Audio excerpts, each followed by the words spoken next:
Do you know about Karnataka? It's unknown fact. You never heard about it. ನಿಮಗೆ ಕರ್ನಾಟಕ ಬಗ್ಗೆ ಗೊತ್ತಿದೆ ಆದರೆ ಸ್ವಲ್ಪ ಕೆಲವು ವಿಷಯಗಳು ಗೊತ್ತಿರಲ್ಲ. ಅದಕ್ಕೆ ನಾನು ಹೊರಟಿದ್ದೀನಿ ಈ ವಿಡಿಯೋ ತಿಳಿಸ್ತೇನೆ. ಬನ್ನಿ. ಹಾಯ್ ಫ್ರೆಂಡ್ಸ್, ನಾನು ಮಾಡೋ ವಿಡಿಯೋ ಪ್ರತಿ ವಿಡಿಯೋ ನಿಮ್ಗೆ ಇಷ್ಟ ಆದರೆ ಆ ರೆಡ್ ಕಲರ್ ಬಟನ್ ಕ್ಲಿಕ್ ಮಾಡಿ ಸಬ್ಸ್ಕ್ರೈಬ್ ಮಾಡ್ಕೊಳ್ಳಿ. If you like my video please subscribe my channel and follow me and do support. Thank you. Number 1. Karnataka is a coffee exporter. Karnataka is one of the largest coffee producing states in India. ಯಾಕೆಂದರೆ ನಮ್ಮ ಕರ್ನಾಟಕದಲ್ಲಿ ಚಿಕ್ಕಮಂಗ್ಳೂರು ಕಡೆ ತುಂಬ coffee ತೋಟ ಅಂದರೆ famous. ಎಲ್ಲ ಇಲ್ಲಿಂದ ಹೋದ್ರೆ ಕಾಫಿ ಕುಡಿಯೋಕ್ಕೆ, ಅಲ್ಲಿ ಕಾಫಿ ಅರೋಮಾ ತುಂಬ ಸ್ಮೆಲ್ ಚೆನ್ನಾಗಿರುತ್ತೆ. ಸೊ ಎಲ್ಲ ವಿಸಿಟ್ ಮಾಡ್ತಾರೆ, ಆ ಪ್ಲೇಸ್ ತುಂಬ ಚೆನ್ನಾಗಿರುತ್ತೆ. ದೆನ್ ಅಲ್ಲಿ ಬೆಳೆಯೋ ಕಾಫಿ ಬೀನ್ ಎಲ್ಲ ತುಂಬ ಕ್ವಾಲಿಟಿಯಾಗಿರುತ್ತೆ. ಅಲ್ಲಿ ರೋಬಸ್ಟಾ ಕಾಫಿ ಬೀನ್ ತುಂಬ ಫೇಮಸ್. ಅದು ಎಕ್ಸ್ಪೋರ್ಟ್ ಮಾಡೋ ಇಂಡಿಯಾದಿಂದ ಎಕ್ಸ್ಪೋರ್ಟ್ ಆಗುತ್ತಲ್ಲ, ಅದು ಯುರೋಪ್, ಯುನೈಟೆಡ್ ಸ್ಟೇಟ್ಸ್, ಜಪಾನ್ಗೆ ತುಂಬ ಕಂಟ್ರಿಗೆ ಎಕ್ಸ್ಪೋರ್ಟ್ ಆಗುತ್ತೆ. ಆ್ಯಂಡ್ ಕರ್ನಾಟಕ ತುಂಬ ಮೇಜರಾಗಿ ನಮ್ಮ ಇಂಡಿಯಾಗೆ ಕಾಫಿ ಕಾಂಟ್ರಿಬ್ಯೂಷನ್ ತುಂಬ ಜಾಸ್ತಿ. India reputation as a major player in the global. ಅದಕ್ಕೆ ಗ್ಲೋಬಲ್ ಮಾರ್ಕೆಟಲ್ಲಿ ವಿದೇಶದಲ್ಲಿ ನಮ್ಮ ಕಾಫಿ ಮಾರಾಟಕ್ಕೆ ತುಂಬ ಹೆಚ್ಚಿರೋದು ನಮ್ಮ ಕರ್ನಾಟಕದಿಂದ. ಸೊ ನಮ್ಮ ಕರ್ನಾಟಕಕ್ಕೆ ಅತಿ ಹೆಚ್ಚು ಕಾಫಿ ಎಕ್ಸ್ಪೋರ್ಟರ್ ಆಗಿ ಇಂಡಿಯಾದಲ್ಲಿ ಹೆಸರಿದೆ. ನಂಬರ್ 2.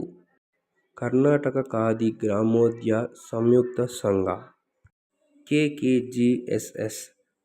ಕರ್ನಾಟಕ ಖಾದಿ ಗ್ರಾಮೋದ್ಯೋಗ ಸಂಯುಕ್ತ ಸಂಘ ಇದು ನಮ್ಮ ಕರ್ನಾಟಕದಲ್ಲಿ ಮಾತ್ರ ಸಾಧ್ಯ. ಯಾಕೆಂದರೆ ಇಂಡಿಯಾದಲ್ಲಿರೋ ಫ್ಲ್ಯಾಗ್ ಅಲ್ಲ, ನಮ್ಮ ಕರ್ನಾಟಕ ಬೆಂಗೇರಿ ಎಂಬ ಊರಿನಲ್ಲಿ, ಹುಬ್ಬಳ್ಳಿ ಸಿಟಿಯಲ್ಲಿರುವ ಈ ಊರಿನಲ್ಲಿ ಮಾತ್ರ ಅದು ಫ್ಲ್ಯಾಗನ್ನು ಸ್ಟಿಚ್ ಮಾಡಿ ಮತ್ತು ಸಪ್ಲೈ ಮಾಡೋಕ್ಕೆ ಅವಕಾಶ ಇದೆ. ಇಂಡಿಯನ್ ಗೌರ್ಮೆಂಟ್ ಇಲ್ಲಿ ಇರೋ ಈ ಊರಿಗೆ ಮಾತ್ರ ಆ ರೈಟ್ಸ್ ಕೊಟ್ಟಿರೋದು. ಅಲ್ಲಿ ಇರೋ KKGSS ಅನ್ನೋ ಸಂಸ್ಥೆಗೆ ಮಾತ್ರ ಈ ಅಧಿಕಾರ ಇರೋದು.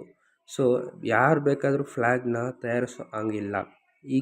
ಈ ಸಂಸ್ಥೆ ಮಾತ್ರನೇ ಅದನ್ನು ಸ್ಟಿಚ್ ಮಾಡಿ ಸಪ್ಲೈ ಮಾಡೋಕ್ಕೆ ಅವಕಾಶ ಇರೋದು. ಸೊ ನಮ್ಮ ಕರ್ನಾಟಕಕ್ಕೆ ಈ ಸಿಕ್ಕಿರೋ ಹೆಮ್ಮೆ. ಇಂಡಿಯಾದಲ್ಲಿ, ದೇಶದಲ್ಲಿ ಯಾವುದೇ ಮೂಲೆ ಇದ್ರೂ ನಮ್ಮ ಕರ್ನಾಟಕ ಫ್ಲ್ಯಾಗ್ ತಯಾರಾಗೋದು ಇಲ್ಲಿ ಮಾತ್ರನೇ. Number 3. The first private radio station. Karnataka is the first private radio station in India. ಇಂಡಿಯಾದಲ್ಲೇ ನಮ್ಮ ಕರ್ನಾಟಕದಲ್ಲೇ ಫಸ್ಟ್ ಪ್ರೈವೇಟ್ ಸ್ಟೇಷನ್ ಇತ್ತು. ಅದು 2001ರಲ್ಲಿ radio station radio city 91.1 FM ಅಂತ ಸ್ಟಾರ್ಟ್ ಆಗಿದ್ದು. ಇದು ಫಸ್ಟ್ ನ್ಯಾಷನಲ್ ಚಾನೆಲ್ ಬ್ಯಾಂಗ್ಳೂರಲ್ಲಿ ಸೆಟಪ್ ಆಗಿದ್ದು. ಈಗ ಇದರ ಪರಿಣಾಮ ನಮ್ಮ ಕಂಟ್ರಿಯಲ್ಲೇ 50ಕ್ಕಿಂತ ಹೆಚ್ಚಾಗಿ ಈ ರೇಡಿಯೋ ಸ್ಟೇಷನ್ ಸ್ಟಾರ್ಟ್ ಆಗಿದೆ. ನಮ್ಮ ಕರ್ನಾಟಕದಲ್ಲಿ ಹಲವಾರು ಕಡೆ ರೇಡಿಯೋಸ್ ಕೇಳ್ತಾ ಇರ್ತಾರೆ ಪ್ರತಿದಿನ, ಪ್ರತಿ ಸೆಕೆಂಡ್ಸಲ್ಲೂ. ಸೊ ಈ ಥರ ನಾವು ಸ್ಟಾರ್ಟ್ ಮಾಡೋದು ಹೇಗೆ, ಅಲ್ಲಿ ಮುಕ್ತಾಯವಾಗೋದು ಹೇಗೆ ಅಂತ ಇದು ಒಂದು example. So the first private radio station was built in Karnataka, India. Number 4. Old rock formation. ನಿಮಗೆಲ್ಲ ಗೊತ್ತಾ, ಲಾಲ್ಬಾಗ್ ಬೊಟಾನಿಕಲ್ ಗಾರ್ಡನ್ ಬೆಂಗಳೂರಿರೋ ಅಲ್ಲಿ ತುಂಬ ಪ್ರೈಡ್ ಕಲೆಕ್ಷನ್ ಇದೆ. ಅಂದರೆ ತುಂಬ ಹಳೆ ಕಾಲದ್ದು ಸ್ಟೋನ್ಸ್ ಎಲ್ಲ, ಡೈನೋಸರ್ ಕಾಲದ್ದು ಸ್ಟೋನ್ಸ್ ಎಲ್ಲ ಅಲ್ಲಿ ಐತೆ, ಕಲೆಕ್ಷನ್ ಆಗಿದೆ.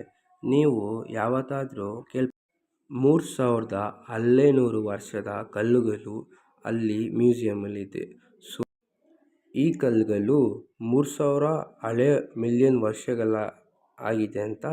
ಇದು ಡೈನೋಸರ್ ಕಾಲದಲ್ಲಿ ಇದ್ದಂಥ ಕಲ್ಲುಗಳಂತೂ ಹಿಸ್ಟಾರಿಕಲ್ ಡಿಪಾರ್ಟ್ಮೆಂಟ್ ಅವರು ಇದಕ್ಕೆ ಹೇಳಿದ್ದಾರೆ.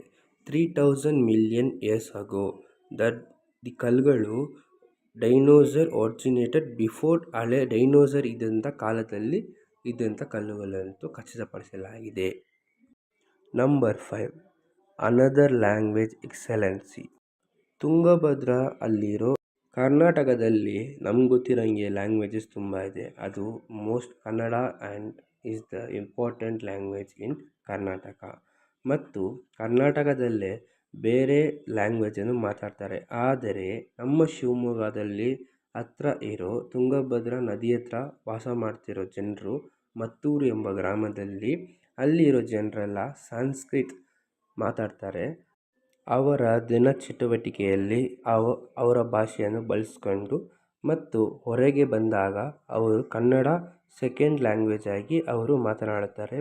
ಇದು ನಿಮಗೆ ಈ ವಿಡಿಯೋ ಇಷ್ಟ ಆದರೆ ನನಗೆ ಸಪೋರ್ಟ್ ಮಾಡಿ, ಇಲ್ಲಾಂದರೆ ಡಿಸ್ಲೈಕ್ ಕಮೆಂಟ್ ಹಾಕಿ ಏನು ಪ್ರಾಬ್ಲಮ್ ಆಯ್ತಂತ ಹೇಳಿ, ನಾನು ಅದು ಸಾಲ್ವ್ ಮಾಡಿಕೊಂಡು ಒಳ್ಳೆ ವಿಡಿಯೋ ಹಾಕ್ತೀನಿ. Thank you.